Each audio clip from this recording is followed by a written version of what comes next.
Welcome to the Oh So Spurs podcast. We are talking to you after a frustrating performance, to say the least, against AZ. But we're going to try break it down and talk about where Tottenham went wrong. Can we fix it? What needs to change to get there, amongst a lot of noise at the moment. And to help us with that is JJ, who is an A-licensed coach. How are you, JJ? I'm good, thanks, Jim. As good as I can be. Yeah, it's that one hurt more than normal. And look, supported Spurs my whole life, and at least 25 years of that I've been old enough to remember the games I'm watching. And I've never seen us. I think Prime Minister was Margaret Thatcher when we last lifted that trophy. So this is nothing new in the sense we crash out of, well, we lose to a team in Europe. We haven't crashed out yet. We're very much in the tie. But this one hurt more.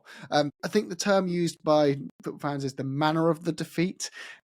But I thought actually we defended okay in that game. It was the attack, wasn't it, that just was so flat. It just, nothing came of anything every time we went forward. It just seemed to be that Odegaard lost every one-on-one duel. Son didn't beat his man at all, didn't offer anything. Johnson just didn't, he was just marshaled out the game, and Tell looked out of place in that number 9 role. But anyway, what was your assessment from your lens?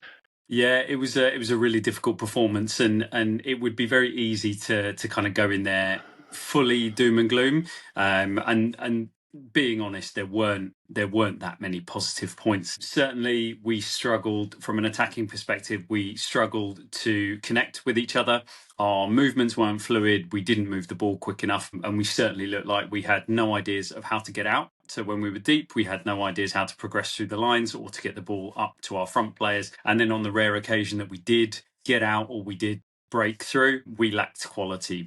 Our one on an individual basis weren't good enough. So from that perspective, it's a really, really disappointing evening, and it's kind of hard to know what to put it down to. You can certainly say with the 8 days off and the 8 days of rest that everybody was probably expecting to come flying out of the traps in this game, whatever that meant in terms of like really aggressive pressing or attacking if we were on the front foot and we were holding the majority of possession. We didn't do that. And it was a performance where you just wonder whether, and again, this might be giving too much credit, having the 8 days off led to a lack of rhythm and sharpness in terms of just being not rusty, but just a bit off it. Whereas AZ are very clearly, they're a very good team. They're very well drilled, and their players know what they're doing, and they had the energy to commit to a really, really good press throughout the game. I thought they were very impressive from that side of things, despite having played, I think, twice since we last played a game. So you could argue that in theory we should be fresher, but they're in rhythm and they're playing well. So yeah, it's a difficult place to go. They don't lose many games at their stadium, and we did not cover ourselves in glory. It was a really frustrating performance. Yeah, it was their 17 games unbeaten at home in Europe. You got to say they would have come across some good teams in that time as well. And I think we look at Man United getting a draw away, Chelsea scraping through with a 2-1 win. I'm not saying that justifies the poor performance, but there is an element of away days in Europe being very tough. The good news is AZ now have an away day in Europe, and we are the team that benefit from that flipped scenario. But yeah, Sonny seemed to insinuate in his interviews as well that some of this could be down to complacency as well. I'm not sure if you saw that. He kind of seemed to imply, he didn't say it directly, but that they went into that game with their tails up effectively, very optimistic about having had a break. Piers back. They come off the back of 3 good performances. Even though we lost to City, we played pretty well. I think there was a level of expectation, and they were kind of taken to surprise by a very well-organised team who did all the basics really, really well, and we got some of the basics wrong. It's a big wake up call, because I think it's next week is coming the biggest game of the season. So yeah. In terms of the game moments, was there any moments in particular that stood out to you watching back on the highlights that you thought that's where something Spurs need to sort out? Yeah, I think interestingly, RZ did some things that when I was looking at it and I was watching it live, obviously I haven't watched the whole game back, but when I was watching it live, they pulled some things out that I wasn't expecting them to do. What I expected from RZ, based on a very small sample of seeing highlights of them playing or the game that we played in the reverse fixture, I was expecting them to be very compact, congest the middle, and try and counter-attack, try to move the ball to the flanks and try and counter-attack us very quickly. But interestingly, what they did manage to do is they managed to rotate our team really, really well. And we've actually seen quite a few teams come and do this to us. So they will set their press and then they will start to jump in rhythm that will turn the Tottenham team, and it will push us back into the areas that we've shown consistently over this season that we're unable to get out of, which is that kind of fullback pocket slightly deeper or within that half space within that channel. And we really did struggle to get out of there. And I think a lot of people would have been very happy to see Udogie playing on the left and then Spence coming in and playing on the right instead of Porro, given how well Spence has played. But they did really, really well in negating that threat. Spence is one of the few players that maybe came out with a bit of credit in terms of how he fought.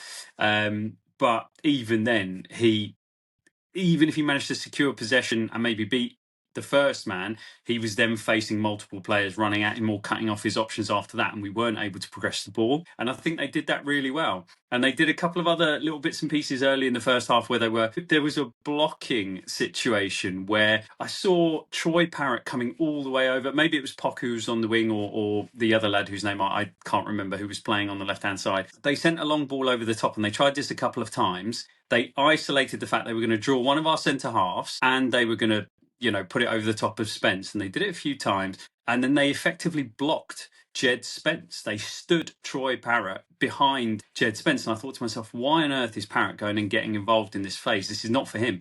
He should be pinning the centre half in the middle and then pulling away.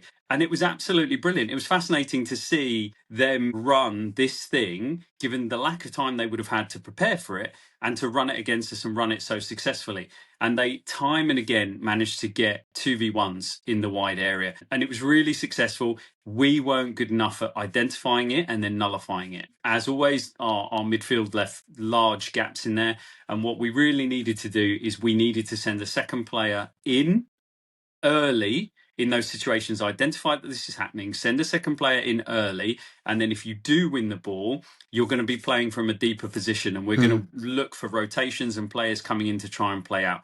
We didn't do that. We just didn't identify the situation, and it led to them having quite a lot of success, particularly in that right-hand space. So that for me was a bit disappointing in terms of players not seeing what's going on and not being able to nullify it. That's what I thought we should have done better, particularly in the first half. And with the preparation front, you would imagine that they didn't just train for 3 days again for this game. They would have probably said, look, we're sixth in the Dutch league, in the Eredivisie. Let's focus on the big European game coming around the corner in a lot of our training sessions. You'd assume that would be a bit of it as well, wouldn't you? I don't know from a coach's perspective. If you would just kind of say, yeah, we know we've got a fixture in 3 days, but let's focus on the one in 7 days. That's got a bigger reward in front of it if we get through that one. So frustrating, but it looked like another game where it's kind of trying to put your finger on what the solution is, really. I know you mentioned about adding an extra man, and is this just a consequence of a system that is going to struggle against a certain level of opposition, or all systems struggle against a certain level of opposition because that's why they're a higher level of opposition. But there needs to be systems that work against 90% of opposition. And yes, you come up against your Liverpools and your Man City, they can counter most things, but is it fixed by time and practice and getting it right, or does the system need to change? I guess that's a regular question people have about Ange and where we're going with it at the moment. I was curious to get what your thoughts were. Yeah, I think after a performance like the one last night, it's very hard to look on it in a positive fashion, to look at that and say, yes, I can see what we're trying to achieve, because you can look at it a lot of different ways. Either the group of players that we have don't understand the system, or they're unable to execute the system, which is going to require wholesale signing of new players and better quality players, or players that better understand the system. That's going to be really difficult to do. Or the coaching staff are struggling to show the players on the training pitch what the solutions are. They're struggling to show them that in the situations that we're seeing time and time again occurring, this is what you need to be doing, and this is how you nullify that, or this is how you counter it. And because we're not seeing the fruit of that, it's very hard to know where the kind of fault lies, and therefore what we need to do with it. You would always argue that if you sign more and better players and better suited players, it should improve. But to a certain extent, last night, with the amount of time that we had to prepare and the fact that our squad does look healthier than it has in a long time, you've got to be disappointed in the performance. So a result is a result, and there are times where the result is the most important, for example, next Thursday, but there are times when the performance really does matter and the result, be it what it may. And last night, the performance was concerning. We didn't, as you said, as you rightly identified, we could not find solutions for exiting our own defensive third. Effectively, we couldn't progress the ball, and we largely gave no service whatsoever to our front three. So if the team can't identify, they're not being told what the solutions are and how to get there, then that is very, very worrying regards the system. Yeah. I would say, though, in some defence of the team, I think that we went in going great. Van de Ven, Romero and Solanke are back, but they weren't actually back because only one played for 10 minutes. So it's still, and those players haven't played in a long time. So it's kind of like it still was a team with one centre-back and no strikers. And those are pivotal positions, or every position is pivotal, but we are still playing with a teenager midfielder at centre-back. We are still playing with a teenage winger up front in a number 9 position. And we still don't have an ideal profile in that midfield by the looks of it, which then just the whole connection doesn't work, because you try to play out the back and you're going, I don't have natural players suited to here, but I've got technically good players who probably can get away with passing out the back still. But then they're not passing into a player who can hold up the ball in a number 9 they can rely on. Tell seems to really struggle with that role. Richarlison's not fit. So tactically, there's not much you can do unless you tell them, let's play a different way. And let's not rely on the hold-up play. But even then, he'd probably use Kulusevski normally to take on that role, and he's not available. It is a difficult spot, but it does concern me going into another game that at least we'll have the centre-backs back, but it would look like we might not have a striker for a long time. So that, we can't fix that. So unless we stop playing with this model of trying to hold up the ball and play it onto the wingers, we're surely just going to see the same problems over and over again, aren't we? It's just who we are, mate. So it's just going to go in a loop. Yeah, I mean, the one thing I would say, trying to find the positives out of the game, is that actually Matisse Tell early in the first half was, and I've criticised his first touch and his hold-up play, he actually did a little bit better. The problem then came in a situation where he found himself out on the right touchline, which is, where a lot of people maybe think he's more suited to. He got himself isolated in a 1v1 versus the fullback, and he made it so easy for the fullback just to pinch the ball off him. And then he was on the wrong side and they were able to come back with the ball. So I thought he was doing okay, and I was just really, really hoping that he's going to get himself into a pocket of space and he's going to show something. And unfortunately, he was unable to do that. So while, if you watch back in the first half, he has a few touches where he maintains possession. And that's about as good as we can hope for from him at the minute, I think. And so I thought that was quite good. But then he couldn't execute in a 1v1 situation, which he's got to do better with.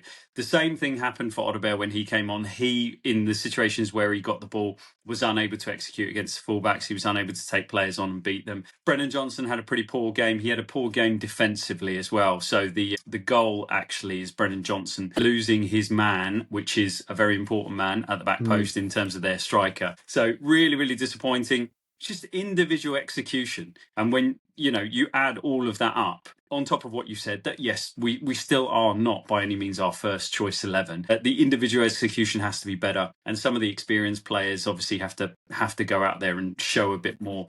I remain a little bit concerned about the midfield area and the centre halves, but I think your point is valid in terms of Gray and Danso now being the centre half pairing alongside our midfielders. We've got a situation where Danso, the way the system is, has to step up and out because we play with a single number 6 or one player dropping into that system, and we're still getting it wrong. We're not getting our timing right on that one. And that in itself is supposed to be the area where you push up one of your centre halves to create pressure in the midfield, and then you've got effectively a double pivot with one of your centre halves. And if you don't have that, you're going to have to drop one of your number 8s into that position. And that would have been the situation where we would be looking to sustain possession, either win it back or sustain it and then move it forward. We did it once that I can remember. There was one where they actually played a ball all the way through the middle of the park. The striker just popped it off to a midfielder and he took a really heavy touch. And it's Berryval that just pinches it round him and gets out. And it leads to Berryval driving forward and having that shot that kind of arced away. And it was that situation with the centre half stepping up and then a midfielder providing that second pivot that is the way that I read the system should work, and it's not currently working very well. And maybe, to your point, if we get our first choice centre-halves, that's going to improve as well. Yeah. Well, lots to ponder, but it's football, so you go and beat Bournemouth. Well, who are actually, annoyingly, they're doing really well. That's not going to be an easy game for us at all on the weekend. I think people look at that and they think of it as a team that's in the relegation zone, and it's really not. So, tough game ahead. But if you win that by a couple of goals and then you win your home leg by a couple of goals, suddenly people start believing in the system again and things will change. But I think right now it does feel like a bit of a crossroads moment where, yeah, we need to see a kind of bit more consistency in the system to get that right belief going back in it again, which could happen. But yeah, let's see. Anyway, we'll wrap it up there, JJ. Up the Spurs. Roll on Sunday, I guess. Yeah, come on, Tottenham.